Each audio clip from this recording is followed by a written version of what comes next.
மாம்சத்தை தரித்தாலும் பலனற்ற ஒரு வாழ்க்கை வாழ்கிற கூட்டத்தார். இந்த கூட்டத்தினரை விட்டு விலகு என்று தெளிவாக பவுல் எச்சரித்தார். இது கடைசி காலத்தில் காண்கிற கூட்டம் மாத்திரமல்ல, கிறிஸ்துவின் வருகைக்கு முன்பாக காண்கிற கூட்டத்தினர் மட்டுமல்ல, இவர்கள் அக்காலத்திலும் இருந்தார்கள் என்பதற்கு அடையாளமாகவே இப்படிப்பட்டவர்களை விட்டு நீ விலகு என்று சொன்னார். தேவ ஜனமே கவனித்து கேளுங்கள். கடைசி நாட்களில் கொடிய காலங்கள் என்றால் அந்த நாட்களில் நாம் இருந்து கொண்டிருக்கிறபடினாலே செய்தியை கேட்கிற உங்களுக்கும் சரி, தொலைக்காட்சியிலே இந்த செய்தியை கேட்டுக் கொண்டிருக்கிற தேவ பிள்ளையே உங்களுக்கும் சரி, ஆண்டவரை அறியாத நிலைமையில் கேட்டுக் கொண்டிருக்கிற நண்பரே உங்களுக்கும் சரி, முக்கியமான ஒரு குறிப்பு. இந்த வார்த்தைகளை நீங்கள் கவனித்து வீட்டிலே தியானம் செய்து பாருங்கள். ஆண்டவரை அறிய வேண்டும் என்றால் சத்தியத்தினாலே அன்றி அவரை அறிய முடிவது இல்லை. அப்படி என்றால் சத்தியம் இல்லாத இடத்தில் தெய்வம் இல்லை. தெய்வம் இருக்கிற இடம் சத்தியம். தெய்வத்தை அறிந்திருக்கிறவர்கள் இந்த கூட்டத்தில் இருக்க முடியாது. போராடுகிறோம், விழுந்து போகிறோம், முயற்சிக்கிறோம், சோர்ந்து போகிறோம். ஆனாலும் இந்த கூட்டத்தினரில் ஒருவராய் இல்லாதபடிக்கு நாம் என்ன செய்கிறோம்? சத்தியத்திற்கு கீழ்ப்படிய ஒப்பு கொடுப்பதினால் மாறுகிறோம். எத்தனை பேருக்கு ஹல்லேலூயா சொல்ல முடியும்? அதற்கு மாறுகிற கூட்டத்தார் நாம். எத்தனையோ பிரச்சனைகள் இதில் இருப்பதில் எல்லாமே இருப்பது போல் இருக்கிறது நம்முடைய வாழ்க்கை. உண்மைதான். ஒன்று இருந்தால் இன்னொன்று இல்லை. 5 சுபாவங்கள் நன்மையாய் இருந்தால் 10 நன்றாய் இல்லை. ஆனால் கர்த்தர் சொல்லுகிறார், தேவனை அறிந்திருக்கிறேன் என்ற வாழ்க்கை என்பது என்ன தெரியுமா? சத்தியத்தை அறிந்திருக்கிற வாழ்க்கை. சத்தியத்தை அறிந்திருக்கிறேன் என்றால் என்ன அர்த்தம்? இந்த கூட்டத்தில் நான் ஒருவராய் இருக்க முடியாது என்ற அர்த்தம். நீங்கள் உலகத்தில் இருக்கலாம், பாவத்தில் இருக்கலாம், கட்டப்பட்ட நிலைமையை உணரலாம். ஆனால் சத்தியத்தை நீங்கள் சந்திக்கும் பொழுது கர்த்தர் உங்கள் கட்டுகளை உடைப்பது மாத்திரமல்ல, உங்கள் குணத்தை மாற்றுகிறார். நன்றாக யோசித்து பாருங்கள். இந்த கேட்டகரியை வாசிக்கும் பொழுது நான் தற்பிரியலாய், பணப்பிரியம் உள்ள ஆளாய், வீம்புக்காரியாய், அகந்தை உள்ளவளாய், எப்படி வேண்டுமானாலும் என்னை ஒப்பிட்டு இதில் பேசும் பொழுது இந்த சுபாவம் என்னை விட்டு நீங்க வழி எது? ஒரே ஒரு வழி, நான் தெய்வத்தை அறிவதுதான். தெய்வத்தை அறிந்திருக்கிறேன் என்று நான் சொல்லியும் இவைகள் இருக்கும் என்றால் என்ன பிரச்சனை? நான் தெய்வத்தை அறிகிற பிரகாரமாய் இன்னும் அறியவில்லை என்று அர்த்தம். ஏன் இன்னும் அறிய வேண்டிய பிரகாரமாய் அறியவில்லை? தெய்வத்தை அறிந்திருக்கிறேன் என்று சொல்லுகிறேன், ஆனால் விடுதலை உள்ள ஒரு வாழ்க்கை, நல்ல சுபாவம் உள்ள ஒரு வாழ்க்கை, நல்ல குணமுள்ள ஒரு வாழ்க்கை வாழ முடியாமல் இருக்கிறேன். ஏன் வாழ முடியாமல் இருக்கிறேன்? அப்படி சத்தியத்தினால் பலப்படுத்தப்படாமல் இருக்கிறேன். அதனால் தான் அப்படி வாழ முடியாமல் இருக்கிறேன்.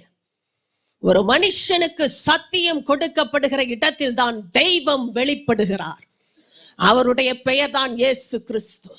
ஏனென்றால் அவர் ஒரு மனுஷனுடைய வாழ்க்கையை விடுதலையாக்குகிறவர், சத்தியத்தை அனுப்பி விடுதலையாக்குகிறவர். அதனால் தான் நீங்கள் சத்தியத்தையும் அறிவீர்கள், சத்தியம் உங்களை விடுதலையாக்கும் என்று சொன்னார். ஒரு மனுஷனுக்கு விடுதலையை இன்னொரு மனுஷன் தர முடியாது, அரசாங்கம் தர முடியாது, எந்த வைத்தியமும் இன்னொரு மனுஷனை மாற்ற முடியாது. கர்த்தருடைய வார்த்தையை ஒரு மனுஷனுடைய சுபாவத்தை மாற்றக்கூடிய வல்லமை உடையது. ஆனால் அந்த வார்த்தைக்கு ஒப்பு கொடுத்தவர்கள் மறுரூபப்படுகிறார்கள். இந்த கூட்டத்தார் இந்த நிலைமையில் இந்த கடைசி நாட்களில் இருப்பதற்கு காரணம் சத்தியம் மறுதலிக்கப்பட்டிருக்கிறது. சத்தியம் மறுதலிக்கப்பட்டிருக்கிறது என்றால் என்ன அர்த்தம்? சத்தியம் அறியாத கூட்டத்தினர் இருக்கிறார்கள். அதனால் சுபாவத்தில் எந்த வித்தியாசமும் இல்லாமல், விடுதலை இல்லாமல் வாழ்ந்து கொண்டிருக்கிறார்கள். ஆனால் சில சத்தியம் கொடுக்கப்பட்டு மறுதலிக்கிறார்கள் என்றால் என்ன அர்த்தம்? வேண்டுமென்றே வேண்டாம் என்று சொல்லுகிறார்கள், தெரிந்தே வேண்டாம் என்று சொல்லுகிறார்கள். அதனால்தான் வேஷம் இருக்கிறது, பலன் இல்லை. எங்கே வார்த்தை மறுதலிக்கப்படுகிறதோ அங்கே வேஷம் தான் வரும், பலன் இருக்காது. ஐயாமா, நீங்க சத்தியத்தை கேட்பது வேறு, கேட்டதின்படி வாழ ஒப்பு கொடுப்பது வேறு. கேட்டதினால் யாரும் மாறுவது இல்லை, கேட்டதை ஏற்றுக்கொண்டவர்கள் மாறுகிறார்கள். இயேசு உயிரோடு இந்த உலகத்திலே மனுஷகுமாரனாய் நடந்து அநேக நன்மை செய்து விடுதலை செய்த காலகட்டத்தில் அநேகர் அவருடைய சத்தியத்தை கேட்டார்கள். ஆனால் எல்லாரும் சீஷர்களாய் மாறவில்லை.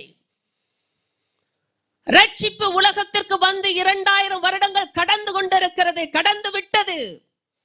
ஆனால் எல்லாரும் ரட்சிக்கப்படவில்லை. காரணம், இயேசுவை இரட்சகராக இன்னும் அவர்கள் ஏற்றுக்கொள்ளவில்லை. ஏற்றுக்கொண்ட கூட்டத்தில் இருக்கிற நாம் பலத்தில் வாழும்படியாக அழைக்கப்பட்ட ஜனம் தேவ பிள்ளையே. கர்த்தர் நம்மை பலனுள்ள மக்களாய் அழைத்திருக்கிறார். நான் கடந்த வாரம் சொன்னேன், சரீரத்தில் பலவீனங்கள் வரலாம், மனதில் சோர்வுகள் வரலாம், அநேக முறை விழுந்து நாம் எழுந்திருக்கலாம். ஆனால் பலத்தில் நிற்பதே கர்த்தர் நமக்கு கொடுத்த வடிவம். அதுவே நம்முடைய எதிர்காலம். இந்த பலத்தை இழப்பது பரிதாபம். பிசாசு அதைத்தான் செய்து ஜெயிக்கிறான். காரணம், பலவீனப்படுத்தப்பட்ட ஒரு கிறிஸ்தவ வாழ்க்கை பிரயோஜனமற்ற வாழ்க்கை என்பதை சாத்தான் அறிவான். பலத்தை இழந்த ஒரு கிறிஸ்தவ வாழ்க்கை பிரயோஜனமற்ற ஒரு வாழ்க்கை. கர்த்தர் இன்று உங்களை பிரயோஜனமுள்ள ஒரு வாழ்க்கைக்கு அழைத்திருக்கிறார் என்றால் பலன் அவசியம். பலன் வேண்டும் என்றால் ஒரே ஒரு வழி, சத்தியம். வார்த்தை இல்லாமல் பலன் இல்லை. மகனே, மகளே, நீங்கள் எந்த ஒரு தீர்க்க தரிசனத்திற்காக, எந்த ஒரு விசேஷ தேவ சத்தத்திற்காக எங்கே அலைந்து கொண்டிருக்கிறீர்கள் என்பது தேவனுக்கு தெரியும். சத்தியத்தை மறுதலித்து நீங்கள் ஒரு தரிசனத்தை, சொப்பனத்தை தேடுவீர்கள் என்றால் வஞ்சிக்கப்படுவீர்கள். சத்தியம் அல்லாத ஒரு சொப்பனம், சத்தியம் அல்லாத ஒரு தரிசனம், சத்தியம் அல்லாத ஒரு தீர்க்க தரிசனம் இல்லை. இயேசு பேசினால் சத்தியத்தின் அடிப்படையில் தான் பேசுவார். தேவன் வெளிப்பட்டால் வார்த்தையை அனுப்பித்தான் வெளிப்படுவார். வார்த்தை பிடிக்கவில்லை என்றால் தீர்க்க தரிசனம் செல்லாது, சொப்பனம் பலிக்காது. கவனமாய் கேளுங்கள். வார்த்தையில் விருப்பம் இல்லை என்றால் உங்களுக்கு சொப்பனம் பலிக்காது, தரிசனம் செல்லாது. செல்லா காசு போல சேர்த்து வைத்தாலும் உங்களுக்கு பிரயோஜனப்படாது. என்று இந்த வார்த்தை மதிக்கப்படுகிறதோ, வாழ்க்கையில் அபியாசப்படுத்தப்படுகிறதோ, அன்றுதான் தேவன் அவருடைய பலத்தில் நம்மை வாழ வைக்க முடிகிறது. அன்றுதான் நம்முடைய வாழ்க்கை மற்றவர்களுக்கு பிரயோஜனப்படுகிறது. ஐயாமா, உங்களை பார்க்கும் பொழுது உலகத்தார் பலவீனப்பட்ட வாழ்க்கையை பார்க்கிறார்களா? உங்கள் வாழ்க்கையில் ஏதோ ஒரு பிரச்சனை இருக்கிறது என்ற அர்த்தம். உலகத்தார்கள் இந்த நிலைமையில் வாழ்ந்து கொண்டிருக்கிறார்கள் ஏனென்றால் அவர்கள் இன்னும் இயேசுவை அறியவில்லை, சத்தியத்தை அறியவில்லை, தெய்வத்தை அறியவில்லை. தெய்வத்தை அறிந்திருக்கிறேன் என்று சொல்லியும் உங்களுடைய வாழ்க்கையில் பலவீனங்களை மற்றவர்கள் பார்க்கிறார்கள் என்றால் என்ன அர்த்தம்? வேஷம் தான் இருக்கிறது, வார்த்தை இல்லை என்ற அர்த்தம். வேஷத்தின் வாழ்க்கை கடைசி நாட்களின் எச்சரிப்பு.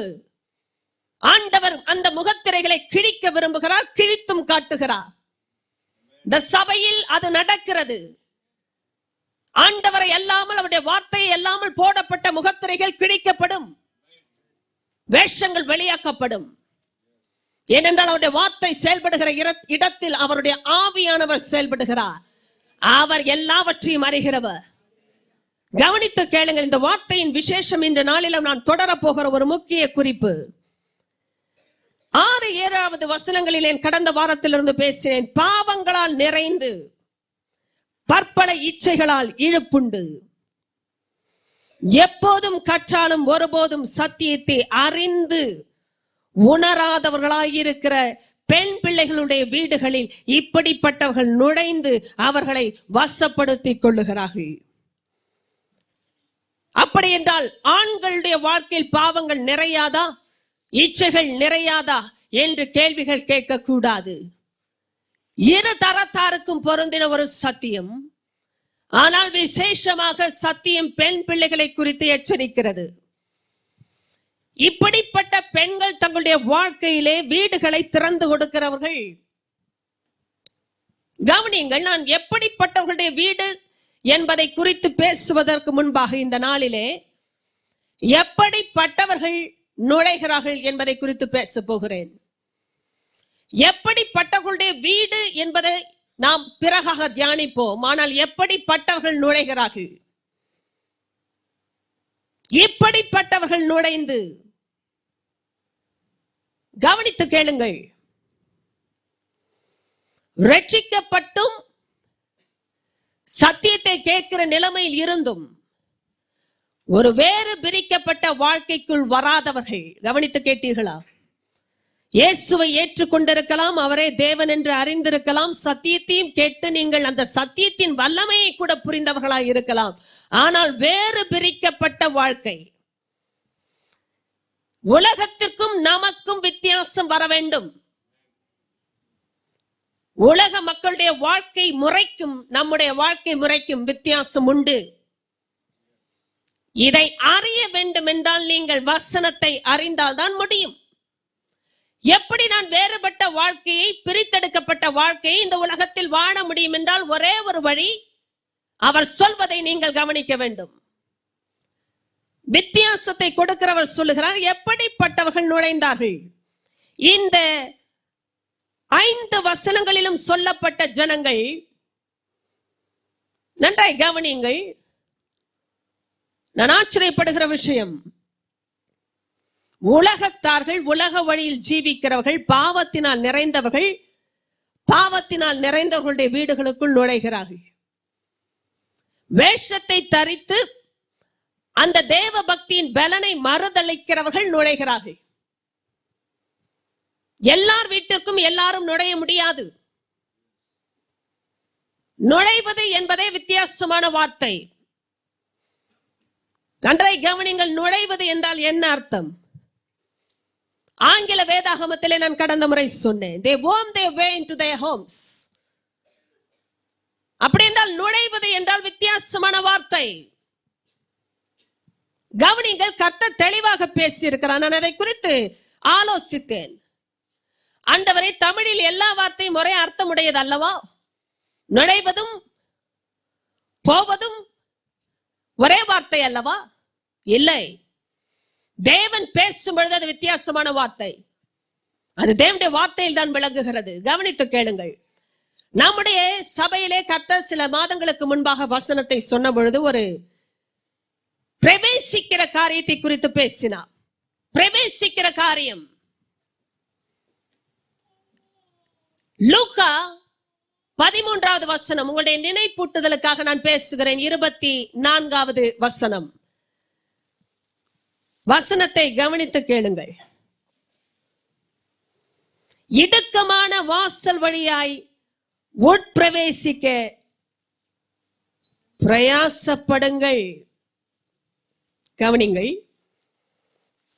உட்பிரவேசிக்க பிரயாசப்படுங்கள். கவனித்தீர்களா வசனத்தை? இடுக்கமான, அதை அப்படியே மனதில் வைத்துக் கொள்ளுங்கள். மத்தேயு 7:13-14 வசனம். இடுக்கமான வாசல் வழியாய் உட்பிரவேசியுங்கள். கேட்டுக்கு போகிற வாசல் விரிவும் வழி விசாலமுமாய் இருக்கிறது, அதன் வழியாய் பிரவேசிக்கிறவர்கள் அநேகர். அப்படியே இருக்கட்டும். கவனிங்கள், பிரவேசிப்பது, கர்த்தருடைய வார்த்தை தெளிவாய் சொல்லி இருக்கிறது பிரவேசிப்பதை பற்றி. பாவிகள் கூட பிரவேசிக்கிறார்கள், அதையும் கவனிங்க. நுழைவதற்கும் பிரவேசிப்பதற்கும் என்ன வித்தியாசம்? ஐயா, இடுக்கமான வாசல், ஆனால் அதன் வழியாகவும் ஆண்டவர் இயேசு சொன்ன வார்த்தை உட்பிரவேசிக்க பிரயாசப்படுங்கள். கேட்டுக்கு போகிற வாசலோ விரிவு, வழி விசாலம், அதிலும் பிரவேசிக்கிறவர்கள் அநேகர். அப்படி என்றால் என்ன அர்த்தம் தெரியுமா? பாவிக்கு தெரியும் தான் போகிற பாதை பாவமான பாதை என்று, அதில் அவர் பிரவேசிக்கிறார். அப்படி என்றால் என்ன அர்த்தம்? போகிறார். பாதை விசாலம், அநேகர் போகிறார்கள். Compromise life. யார் வேண்டுமானாலும் பிரவேசிக்கக்கூடிய பாதை, அவரும் பிரவேசிக்கிறார். அதே சமயம் இயேசு சொன்னார், ஜீவனுக்கு போகிற அந்த வாசல் இடுக்கமானது, அதன் வழியாக உட்பிரவேசிக்க பிரயாசப்படுங்கள். அப்படி என்றால் என்ன அர்த்தம்? இடுக்கமான வாசல் என்பதினாலே நுழைவது அல்ல நம்முடைய வாழ்க்கை. எத்தனை பேருக்கு புரிந்தது என்று எனக்கு தெரியவில்லை. நன்றாய் கவனித்து கேளுங்கள். இடுக்க வாசல் என்பதினால் நுழைவது நம்முடைய அழைப்பு இல்லை. ஏதோ நுழைவது என்று நினையாதிருங்கள். சினிமாவுக்கு டிக்கெட் வாங்க வேணா நுழைந்திருப்போம். குடிக்கிறதுக்கு கியூல நிக்கிறவங்க நுழைவாங்க. மற்ற காரியங்களுக்கு போகிறவர்கள் நுழைகிறார்கள். நன்றாய் கவனிங்கள். சில பாதைகளை குறித்து நான் பேசும் பொழுது கர்த்தருடைய வார்த்தை தெளிவு. ஒரு பாவி விசாலமான வாசலில் பிரவேசிக்க வேண்டும் என்று தீர்மானித்தால் அது பிரவேசிக்கிற வாசல், பிரவேசிக்கிறார். ஏனென்றால் தெரிந்தே போகிறார்கள், தைரியமாய் நுழைகிறார்கள் அல்ல, போகிறார்கள். ஆனால் இயேசு சொன்னார், இடுக்கமான வாசல் தான், ஆனால் நாம் நுழைய அழைக்கப்படவில்லை, உட்பிரவேசிக்க அழைக்கப்பட்டிருக்கிறோம். அப்படி என்றால் என்ன அர்த்தம்? இது ஒரு கம்பீரமான உள்ளே பிரவேசிக்கிற ஒரு வாழ்க்கை. நுழைந்து வழி சிக்குமோ என்று நுழைகிற வாழ்க்கை அல்ல. இது கம்பீரத்தோடு பிரவேசிக்கிற ஒரு இடுக்கமான வாசல். பிரவேசம். ஐயா அம்மா, உங்களுக்கு தெரியும், வீடு கட்டி பிரவேசித்திருந்தால் உங்களுக்கு தெரியும், கிரக பிரவேசம், கிரக நுழைவு என்று சொல்ல மாட்டீர்கள். நுழைந்தா வந்தீர்கள் வீட்டிற்குள்? அப்படி என்றால் வேற வாழ்க்கையில் இருக்கிறீர்கள் என்று அர்த்தம். சில கணவன்மார்கள் மனைவிமார்கள் நுழைவார்கள் சொந்த வீட்டுக்குள்ளேயே. அது உங்களுக்கே தெரியும் ஏன் அப்படி என்று. பிரவேசிக்கிறவர்கள் சொந்த வீட்டிலே தைரியமாய் பிரவேசிக்கிறவர்கள். ஏனென்றால் அது அவர்களுக்கு சொந்தமானது. பாவிக்கு அவருடைய வழி சொந்தம், அவர் பிரவேசிப்பார். பாவிகளை கேட்டு பாருங்கள், தைரியமாய் செய்வார்கள். என் வாழ்க்கை என் கையில், என் குடும்பம் என் கையில், என் தொழில் என் கையில், தொழிலே தெய்வம், நானே தெய்வம், நானே ராஜா, நானே மந்திரி. கரெக்டாய் சொல்லுகிறார் சகோதரர்.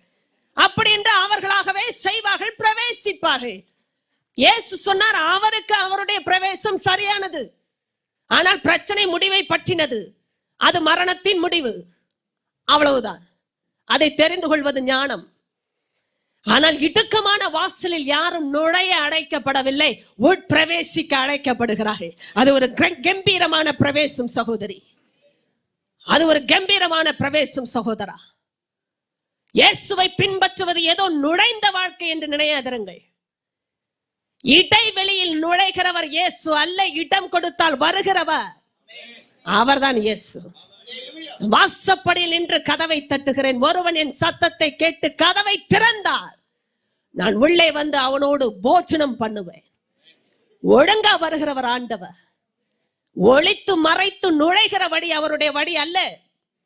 நினையாதிருங்கள், கிறிஸ்தவர்கள் நுழைகிறவர்கள் என்று. நுழைகிறவர்கள் அல்ல, அவர்கள் பிரவேசிக்கிறவர்கள். தேவனுடைய ராஜ்யம் பலவந்தப்படுத்தப்படுகிறது. பலவந்தம் பண்ணுகிறவர்கள் அதை பிடிக்கிறார்கள். இது கம்பீரமான ஒரு முயற்சி. விசுவாசம் என்பது நுழைகிற காரியம் அல்ல, பிரவேசிக்கிற காரியம். இயேசுவை விசுவாசிக்கிறவர்கள் ஒளித்து மறைத்து நுழைந்து பக்க வாசல் வழியை கிரியை செய்கிறவர்கள் அல்ல. அவர்கள் ஒரே வாசலான இயேசுவுக்குள்ளாக பிரவேசித்தவர்கள், உள்ளும் புறம்புமாய் மேய்ச்சலை கண்டடைகிறவர்கள். கவனிங்கள், அவரே வாசல். அவருக்குள் பிரவேசிக்கிறவர்கள் மாத்திரமே உள்ளும் புறம்பும் மேய்ச்சல் என்றால் உள்ளான பரிபூர்ணம் மாத்திரமல்ல, வெளியின் வாழ்க்கைக்கு வேண்டிய சகல தேவைகளையும் சந்திக்கிறவரிடத்தில் கண்டு வந்து அடைகிறார்கள். கவனிங்க, இதுதான் சத்தியம். யோவான் 10. நுழைகிறவர்களை எப்படி இனம் கண்டுகொள்வது? பிரவேசிக்க அழைக்கப்பட்ட நாம் இடுக்கமான வாசலாய் இருந்தாலும் பிரவேசிக்கத்தான் செய்கிறோம், நுழைவது இல்லை. யோவான் 10:1-2 வசனங்களை நான் வாசிக்கிறேன், கேளுங்கள். மெய்யாகவே மெய்யாகவே நான் உங்களுக்கு சொல்லுகிறேன், ஆட்டு தொழுவத்துக்குள் வாசல் வழியாய் பிரவேசியாமல் வேறு வழியாய் பிரவேசிக்கிறவன் என்று வருகிறதா? ஏறுகிறவன். எத்தனை பேருக்கு தெரிகிறது? நம்ம நினைக்கிறோம் எந்த வழியா வந்தாலும் பிரவேசம் தான். அது ஆவேசம், பிரவேசம் அல்ல. வித்தியாசம் வருகிறதா உங்களுக்கு? எப்படி ஏறினாலும் பிரவேசம் நினைக்காதீங்க. உங்க வீட்டுல ஏணி போட்டு பின்பக்கமாவா ஏறுகிறீர்கள்? அப்படி என்றால் நீங்கள் வேற வழியில் இருக்கிறீர்கள் என்று அர்த்தம். சொந்த வீட்டிலே அப்படி ஏற ஆட்கள் உண்டு. ஏனென்றால் அவர்களுக்கு பல வழிகள், பல இணைப்புகள், பல தொடர்புகள், பல முகங்கள். வீட்டுக்கு வந்தால் ஒரு முகம், சபைக்கு வந்தால் ஒரு முகம், தெருவுக்கு போனால் இன்னொரு முகம், வேலையில் இருந்தால் வேறு முகம். இந்த முகங்களை நீங்களே பார்த்துக் கொள்ளுங்கள், பெயர் வைத்துக் கொள்ளுங்கள். இத்தனை முகங்களையும் தாண்டினவர்களும் உண்டு. நன்றாய் கவனிங்க. ஏசப்பா ரொம்ப நல்ல தெளிவாய் பேசுகிறார். மெய்யாகவே மெய்யாகவே என்றால் இதில் பொய் இல்லை என்ற அர்த்தம். அவர் ஒரு முறை பேசினாலும் பொய்யை பேச முடியாது ஏனென்றால் சத்தியமானவர். ஆனால் மெய்யாகவே மெய்யாகவே என்று சொல்வதற்கு காரணம் புரியாத மக்களுக்கு கூட புரிய வேண்டும். யாருக்கு தெரியுமா? புரிந்தும் புரிய முடியாமல் இருக்கிற கிறிஸ்தவர்களுக்கு புரிய வேண்டும். கவனிங்க. ஐயா, ஒரே ஒரு வாசல் தான் வீட்டுக்கு. நீங்க என்ன சொல்றீங்க? எங்க வீட்டுக்கு 5 வாசல் இருக்குங்க. ஐயா, நுழைகிறதுக்கு என்று சொல்லுகிற வாசல்கள் இருக்கலாம், ஆனால் பிரவேசிப்பதற்கு ஒரு வாசல் தான். எத்தனை பேருக்கு தெரிகிறது? ஆனால்தான் வீட்டுக்கு முன்னாடி ஒரு வாசல், அதுதான் பிரவேசிக்கிற வாசல். கிரக பிரவேசத்தில் அதன் வழியாய்த்தான் நுழைந்தீர்கள், பக்க வாசல் வழியாக அல்ல. வீட்டுக்கு உள்ள போகிறதுக்கு வழி என்னன்னு நமக்கு தெரியும், சாவியும் தெரியும். சில பேருக்கு ஜீவனுக்கு போகிற வழிக்கு இன்னும் கீ தெரியல. கீயை கொடுத்தாலும் திறக்க மனதில்லாமல் இருக்கிறார்கள். ஏனென்றால் பக்கவாசல்ல போயே பழகினவங்களுக்கு மெயின் கேட்டு கீ கொடுத்தாலும் வேலை செய்யாது. கீ கையில இருக்கும், வேலை செய்யாது. ஏன்னா பக்கவாசல திறந்தே பழகினவங்க. பாவத்துல பழகினேன், கள்ள மார்க்கத்துல இருக்கிறேன், அசுத்த வழிகளுக்கு ஓட நினைக்கிற ஒரு மனுஷனுக்கு இயேசு வெளிப்படுகிறார். சத்தியத்தை கேட்க தருணங்களை கொடுக்கிறார். சாவி கிடைக்கிறது. மகனே மகளே, விசுவாசத்தை பயன்படுத்துவதுதான் சாவியை போடுவது. இயேசுவை விசுவாசிக்கும் பொழுது சாவி செயல்படுகிறது, கதவு திறக்கிறது. திறக்க வேண்டிய மெய்யான பிரதான வாசல் திறக்கிறது, பக்க வாசல்கள் அல்ல. வீட்டுக்குள் பிரவேசிக்கிற ஒரே ஒரு வழியே மெய்யான பிரதானமான வாசல். இயேசு இது ஆவிக்குரிய அர்த்தத்தில் பேசின ஒரு காரியம்.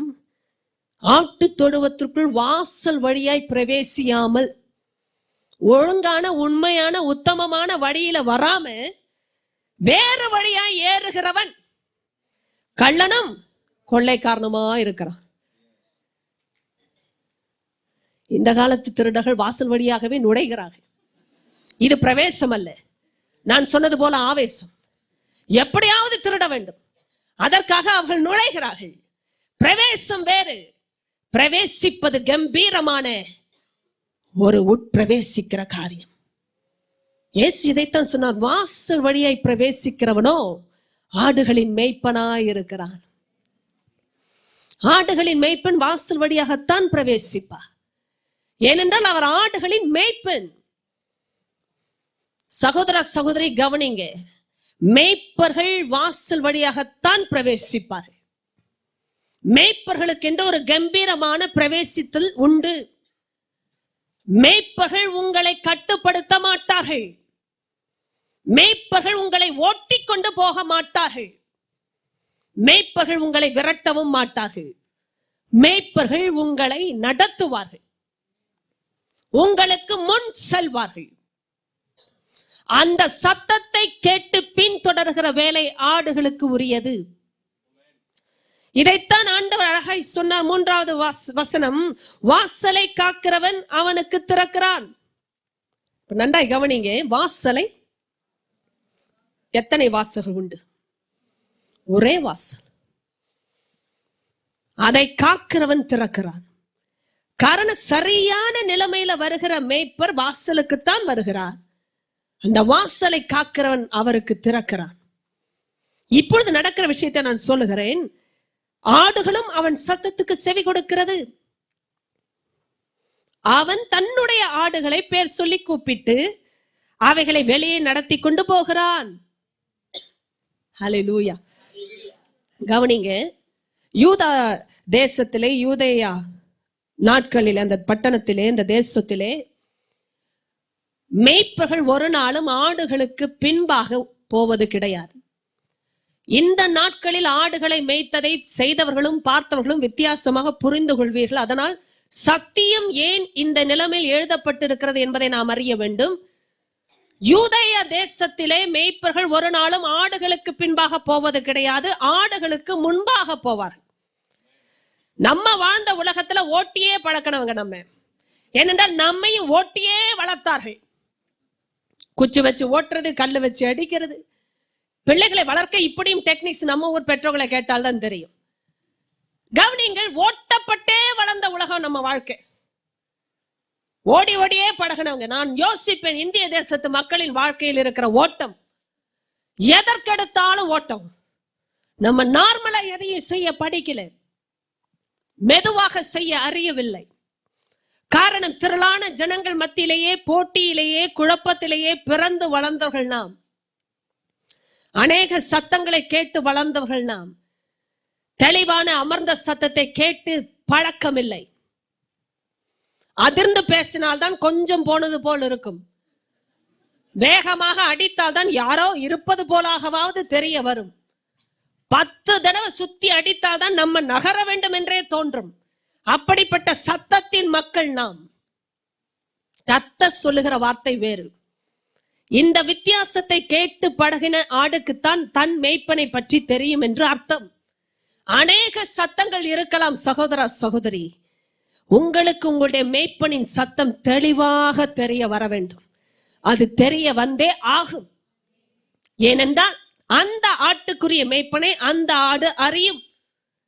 ஆச்சரியம் என்ன தெரியுமா? அநேக ஆட்டு கொட்டாரங்களை வைத்திருப்பார்கள், ஆட்டு தொடுவங்கள் இருக்கும். அதற்கு ஒரு காவல்காரன். இந்த ஆட்டு தொடுவங்கள் எப்படி இருக்குமாம்? சுற்றிலும் அடைக்கப்பட்டிருக்கும், மேலே திறந்து விடப்பட்டிருக்கும், வானம் தெரியும். ஆனால் அந்த ஆட்டு தொடுவத்திற்கு ஒரே ஒரு வாசல் தான் உண்டு. காரணம், இந்த ஆடுகள் வெளியே போய் துளைந்து விடாமலும் துஷ்ட மிருகங்கள் வந்து பட்சிக்காமலும் இருக்கும்படி இந்த தொழுவத்தை சுற்றிலும் அந்த காவல் இருக்கும். மேலே வானம் திறந்திருக்கும், வாசல் ஒன்றுதான் இருக்கும்.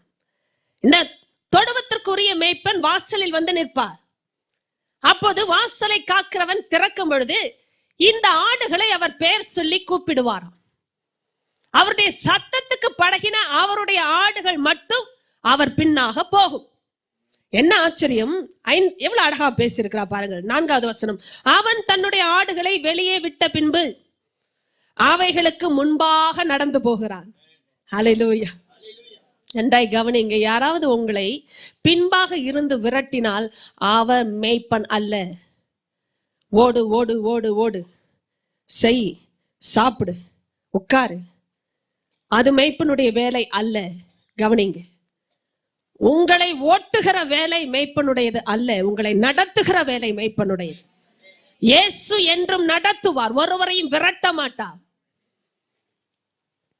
கவனித்து நடத்துவார், ஆனால் ஒருவரையும் கட்டுப்படுத்த மாட்டார்.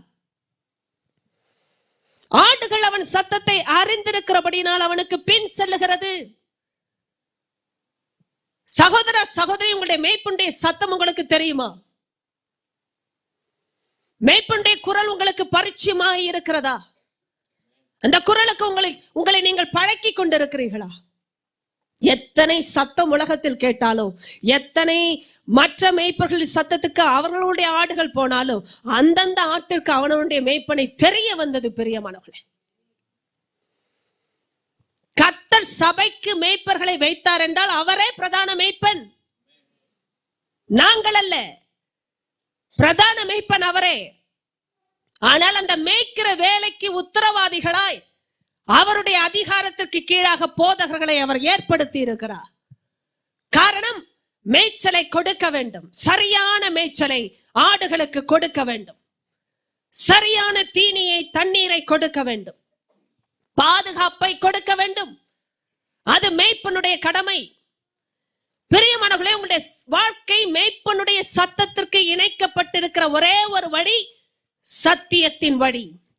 வார்த்தையை அல்லாமல் உங்கள் மேய்ப்பனின் சத்தம் உங்களுக்கு தெரிய வராது. அதனால் வார்த்தையை படிக்காமல், வார்த்தைக்கு கவனம் கொடுக்காமல் ஒரு தீர்க்க தரிசனத்தையோ சொப்பனத்தையோ நம்பி ஓடுவீர்கள் என்றால் வஞ்சிக்கப்படுவீர்கள்.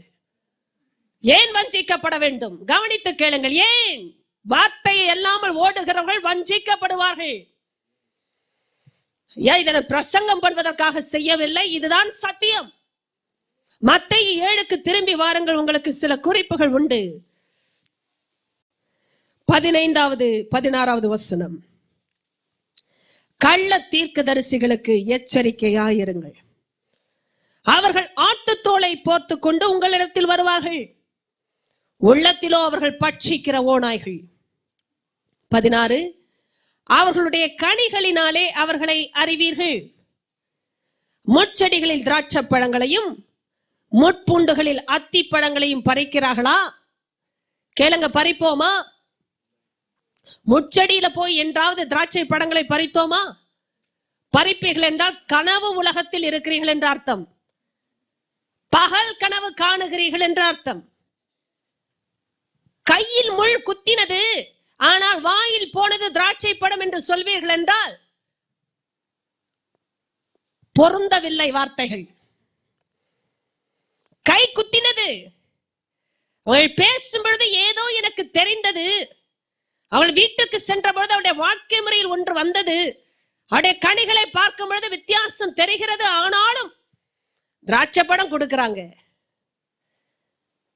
திராட்சை பழம் கொடுக்கிறாங்க. ஏன் முச்செடி திராட்சை பழத்தை கொடுக்காது? நாம் கற்பனை செய்து கொள்ள கூடாது. முச்செடியை பார்க்கும்போது ஏதோ பழமாய் தொங்குகிறது போல நான் நினைத்தால் என் கண்ணுல கோளாறு, அவ்வளவுதான். சில பேருக்கு கை குத்துனாலும் புரியறது இல்லை. இது முச்செடி ஆயிற்றே, இதில் எப்படி நான் திராட்சை பழத்தை எதிர்பார்க்கிறேன்? கனியே தவறாயிற்றே. சிலருடைய வாழ்க்கையை பார்க்கும் பொழுது தெரிய வர வேண்டும், அவர்கள் உண்மையான தீர்க்கதரிசிகளா இல்லையா என்பது. மேய்ப்பனுடைய சத்தத்தை கேட்டு பழகு ஆடே, அந்த ஆடுகள் தான் அவரை பின்தொடர்ந்து செல்லும். அந்த ஆடுகளுக்குத்தான் மெய்யான பரிபூர்ணமான மேய்ச்சல். கவனிக்க வேண்டும், இந்த ஆட்கள் எப்படிப்பட்டவர்கள் என்றால் ஆடுகளை போல்தான் வருவார்கள்.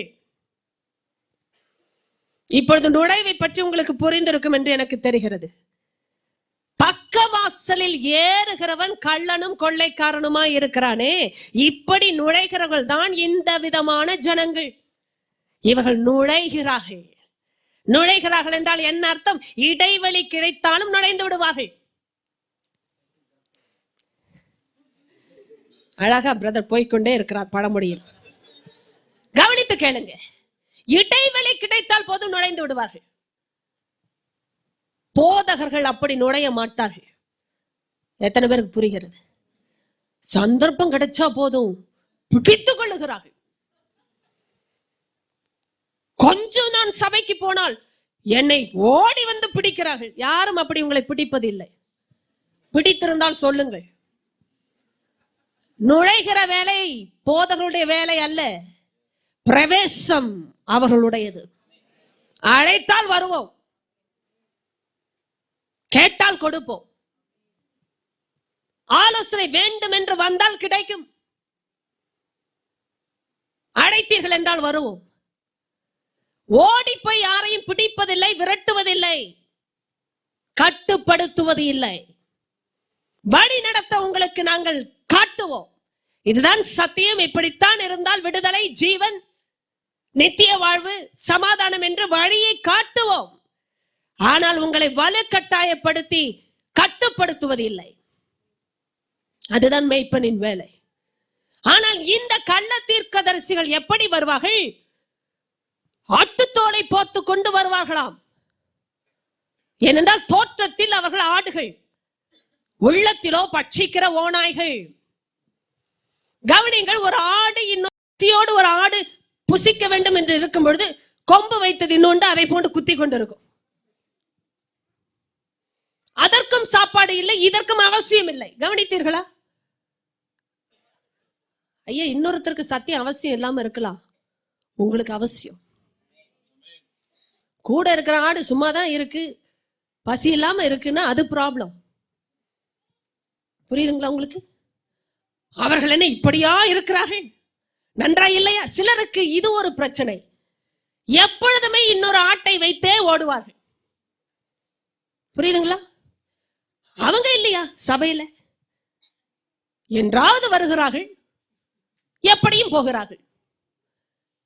எல்லாவற்றுக்குமா வருகிறார்கள்? அவர்கள் போய் சொல்லவில்லையா? நான் சொல்லக்கூடாதா? அவர்கள் வியாபாரம் எப்படி செய்யவில்லையா? நான் செய்யக்கூடாதா? அம்மா ஐயா கவனிங்க, ஆட்டோடு ஆடு ஒப்பிட்டு பார்த்ததென்றால் அழிவுதான். ஆடு பார்க்க வேண்டிய ஒரே ஒப்பிடுதல் தன்னுடைய மேய்ப்பனை பார்க்க வேண்டும். இன்னொரு ஆடு அதே நிலைமையில் மேய்ப்பனை பின்தொடர்ந்து போகிறதா? அந்த ஆட்டோடு சகவாசம் ஐக்கியம் வைத்துக் கொண்டு நீங்களும் ஓடுங்கள். கர்த்தர் சொல்லுகிறார், இவர்கள் வேத பொருட்களை தந்திரமாய் நுழைய பண்ணி, அதுக்கு பிறகு எங்கே வார்த்தை இருக்கிறது? வாசிக்க வேண்டுமே. தங்களை கிரயத்துக்கு கொண்ட ஆண்டவரை மறுதலித்து தங்களுக்கு தீவிரமான அழிவை வருவித்துக் கொள்ளுவார்கள். அவர்களுடைய கெட்ட நடக்கைகளை அநேகர் பின்பற்றுவார்கள். அவர்கள் நிமித்தம் சத்திய மார்க்கம் தூஷிக்கப்படும். மூன்றாவது, அநேகர் சொல்வது போல இயேசு வசப்படுத்துகிறார். இயேசு வசப்படுத்தவில்லை. கள்ள தீர்க்கதரிசிகள் தான் வசப்படுத்துகிறார்கள். கள்ள போதகர்கள் வசப்படுத்துவார்கள். எதற்கு வசப்படுத்த? தனக்குன்னு வசப்படுத்துவாங்களா? இவருடைய நோக்கமே தங்களுக்காக. யாரிடத்திலே தந்திரமாய் அழகாய் பேசுகிறார்கள் என்றால் தங்களுக்கென்று அவர்களை வசப்படுத்தும்படி. நான் இன்னும் டீப்பான சத்தியம் அடுத்த வாரம் தொடரும். தங்களுக்கு சபையை விட்டு பிரிக்கிற எதுவுமே நுழைவு வாசலில் வந்த பிசாசின் துர் உபதேசம். சத்தியத்திற்கு உங்களை இணைக்க விடாமல் யாராவது உங்களை அவரோடு இணைத்திருக்கிறாரா? அவர் கள்ள தீர்க்கதரிசி. கவனிங்க, அம்மா ஐயா பெண் பிள்ளைகளா இருக்கிற எந்த நிலைமையில் யாரா இருந்தாலும் கவனிங்க, சத்தியத்தோடு மேய்ப்பனோடு இணைய விடாமல் தங்களோடு யாராவது இணைக்கிறார்களா? நீங்க ஏன் கூட இருங்க, என்னோடு வாங்க, என்னோடு என்று சொல்லுகிற எந்த ஒரு வார்த்தையும் கவனம் வையுங்கள். மேய்ப்பர்கள் அப்படி பேசுவது இல்லை. சத்தியத்தை கொடுக்கிற இடம் சபை. ஏனென்றால் இது பிரதான மேய்ப்பன் செயல்படுகிற இடம், மேய்க்கிற இடம். ஆடே, நீங்க சத்தத்தை, கர்த்தருடைய சத்தத்தை கேட்டு பின் செல்வீர்கள் என்றால் அதே நிலைமையில் உங்களோடு வருகிற ஒரு ஆடு இருக்கும். அதற்காக ஸ்தோத்திரம். ஆனால் ஆட்டோடு ஆட்டு பேசிக்கொண்டு ஒப்பிட்டு வழி நடத்தப்பட இடம் கொடுக்காதிருங்கள். உங்கள் 2 பேருக்குமே தேவையானவர் மேய்ப்பர். காரணம், ஓநாய்களின் கூட்டம் எங்கே இருக்கிறது, எங்கே வந்து பட்சிக்க காத்து கொண்டிருக்கிறது என்பதை அவரே காண்கிறார். நீங்களும் நானும் அல்ல. அதனால் தாங்க இயேசு வேண்டும் நமக்கு. அதனால்தான் சத்தியம் வேண்டும்.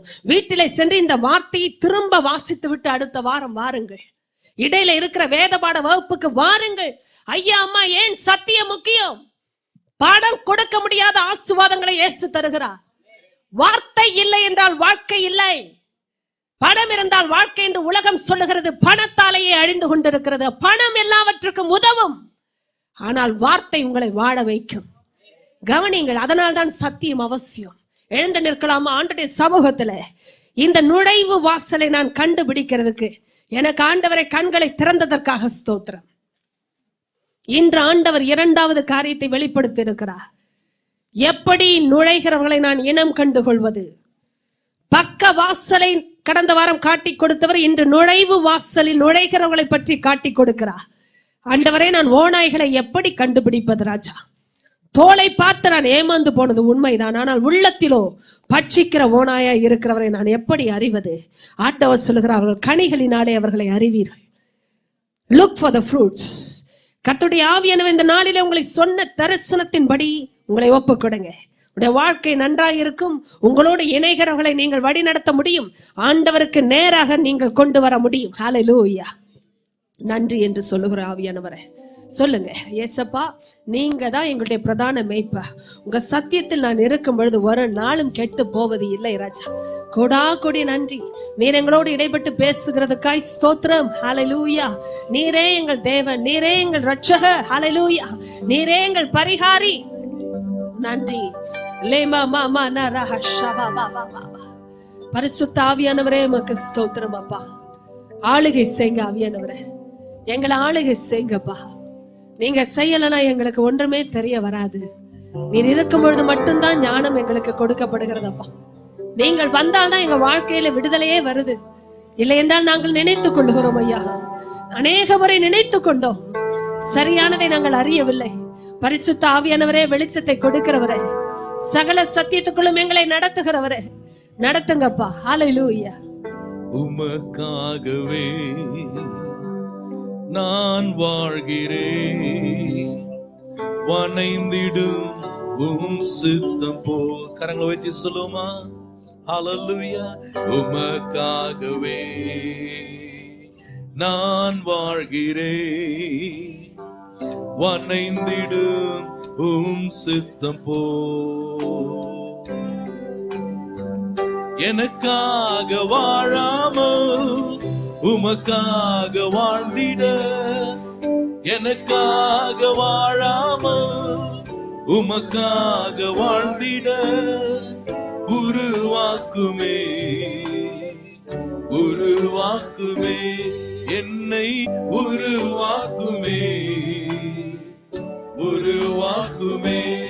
என்னை தருகிறேன், தருகிறேன் உம் கரத்தில், என்னை படைக்கிறேன், படைக்கிறேன் உம் பாதத்தில், என்னை தருகிறேன், தருகிறேன் உம் கரத்தில், என்னை படைக்கிறேன், படைக்கிறேன் உம் பாதத்தில். உருவாக்குமே. இரு கரங்களை உயர்த்தி எல்லாரும் உருவாக்குமே, மெய்ப்பனே உருவாக்குமே, உருவாக்குமே. உமக்காகவே நான் வாழ்கிறேன், வணைந்திடும் உம் சித்தம் போ. உமக்காகவே நான் வாழ்கிறேன், வணைந்திடும் உம் சித்தம் போ. எனக்காக வாழாமல், எனக்காக வாழாமல் உமக்காக வாழ்ந்திட, எனக்காக, எனக்காக வாழாமல் உமக்காக வாழ்ந்திட உருவாக்குமே, என்னை உருவாக்குமே, மெய்ப்பனே உருவாக்குமே. கரங்களை வச்சு என்னை தருகிறேன், தருகிறேன் உம் கரத்தில், என்னை படைக்கிறேன், படைக்கிறேன் உம் பாதத்தில், என்னை தருகிறேன், தருகிறேன் உம் கரத்தில், என்னை படைக்கிறேன், படைக்கிறேன். ஒரு முறை கூட எல்லாரும் என்னை தருகிறேன், என்னை தருகிறேன், தருகிறேன் உம் கரத்தில், சரீரம் என்னை படைக்கிறேன், திரும்ப சொல்லுங்க. என்னை தருகிறேன், தருகிறேன் உம் கரத்தில், என்னை படைக்கிறேன், படைக்கிறேன் உம் பாதத்தில். உருவாக்குவே, உருவாக்குவே. ஒப்புக்கொடு தேவப்பிள்ளையே, உருவாக்குவே. மெய்ப்பனால் உருவாக்கப்படும்படி உருவாக்குவே. ஓ உருவாக்குவே. திரும்ப சொல்லுங்க. சத்தியத்தினால் உருவாக்குவே, என்னை உருவாக்குவே, உம் வார்த்தையால் உருவாக்குவே, உருவாக்குவே. எல்லாரும் கரங்களை உயர்த்தி கொள்ளுங்க. பரிசுத்த ஆவியானவர் இன்று நம்மை தொடுவார். சத்தியத்தின் அடிப்படையில் இன்று அவர் உலாவுகிறவர், அவர் விடுதலை செய்கிறவர், அவர் கட்டுகளை முடிக்கிறவர். இந்த நாளிலே எந்த நிலைமையிலே, கட்டப்பட்ட நிலைமை, கண் சொருகின நிலைமையிலே, புத்தி மயங்கின நிலைமையிலே யாருடைய வாழ்க்கை இருந்தாலும் பரிசுத்த ஆவியின் வல்லமை இறங்கும்படியே நான் கேட்க போகிறேன். அவர் உங்களுடைய வாழ்க்கையை வந்து தொட்டு உங்களுடைய மனக்கண்களை பிரகாசமாக்குவார். எல்லா இருள் இருக்கிற இடத்திலும் அவருடைய வெளிச்சத்தை அவர் அனுப்புவார். நுழைவு வாசலை கண்டுபிடிப்பது மாத்திரமல்ல, நுழைகிறவளையும் கண்டுபிடிக்க கர்த்தர் ஆவியிலே உங்களுக்கு பலனை தருகிறார், ஆவிக்குரிய பகுத்தறிவை தருகிறார். இயேசுவின் நாமத்திலே இப்பொழுதே உயர்த்தப்பட்ட கரங்களுக்கு நேராக ஆண்டவருடைய வக்கினி கடந்து வரும்படியாய், பரிசுத்த ஆவியின் மகிமை கடந்து வரும்படியாய், பரலோகம் திறக்கும்படியாய் கேட்கிறேன் பிதாவே. இப்பொழுதே மக்களை நீ சந்திப்பீராக, சபையை சந்திப்பீராக. இயேசுவின் நாமத்திலே கள்ள மார்க்கமாய் புரட்டுகளோடு, வேத வார்த்தைகளை புரட்டின தந்திர வார்த்தைகளோடு யார் நுழைந்திருந்தாலும் இயேசுவின் நாமத்திலே அந்த வாசல்கள் அடைக்கப்பட நான் கேட்கிறேன். இயேசுவின் ரத்தத்தினால் இப்பொழுதே பக்க வாசல்கள் அடைக்கப்படட்டும் அப்பா. நுழைந்தவர்கள் இயேசுவின் நாமத்திலே விரட்டி அடிக்கப்படுவார்களாக. கள்ள உபதேசங்கள், கள்ள மார்க்கத்தாரின் கிரியைகள் இயேசுவின் சத்தியத்தினாலே பிரித்தறியப்படட்டும் ஐயா. உடைய பிள்ளைகள் வேறு பிரிக்கட்டும். சத்தியத்திற்கும் அசத்தியத்திற்கும் உள்ள வித்தியாசம், தீமைக்கும் நன்மைக்கும் உள்ள வித்தியாசம், நல்லவர்களுக்கும் தீயவர்களுக்கும் இருக்கிற வித்தியாசம், சரியான போதகர்களுக்கும் கள்ள போதகர்களுக்கும் இருக்கிற வித்தியாசம், தேவனுடைய தீர்க்கதரிசிகளுக்கும் கள்ள தீர்க்கதரிசிகளுக்கும் இருக்கிற வித்தியாசம் இயேசுவின் நாமத்திலே கொடுக்கப்பட நான் ஜெபிக்கிறேன். இப்பொழுதே பெற்றுக்கொள்ளுங்க விசுவாசத்திலே. பரிசுத்த ஆவியானவரே, எனக்கு அந்த வித்தியாசத்தை காணக்கூடிய கிருபையை உடைய சத்தியத்தின் அடிப்படையில கொடுக்கும்படியா கேட்கிறேன் என்று சொல்லுங்க. ஆவியானவர் இன்று உங்களை தொடுகிறார். ஏசப்பா, இந்த சத்தியத்தின் அடிப்படையில் ஜெபிக்கிற ஒவ்வொரு ஆட்டின் மேலே உடைய பாதுகாப்பு கடந்து வருவதாக, இயேசுவின் ரத்தம் கடந்து வருவதாக, இயேசுவின் அக்கினி கடந்து வருவதாக. பாதாளத்தின் வாசல்கள் மேற்கொள்ளாதபடி நான் சபையை கட்டுவேன், சபையை கட்டுவேன் என்று சொன்ன இயேசுவின் வார்த்தையில் இந்த சபைக்கு மேல் உடைய ரத்தத்தை பேசுகிறேன். பிசாசின் கிரியைகளை அழிக்கும்படிக்கே வந்த தேவகுமாரனே, இந்த சபையில பிசாசின் கிரியைகள் அழிக்கப்படுவதாக. குள்ள நரிகளின் தந்திரங்கள் இயேசுவின் நாமத்திலே வெளியாக்கப்படுவதாக. நுழைவு வாசல்கள் இயேசுவின் ரத்தத்தினால் அடைக்கப்பட்டு உம்முடைய பிள்ளைகள் மெய்யான வாசலாகிய உம்மிடத்திலே பிரவேசிக்க, உம் மூலமாக பரிபூர்ண மேய்ச்சலை கண்டடைய நான் ஆசீர்வதிக்கிறேன். செய்ததற்காக உமக்கு மகிமை கனத்தை கொடுக்கிறோம் இயேசுவின் நாமத்திலே பிதாவே.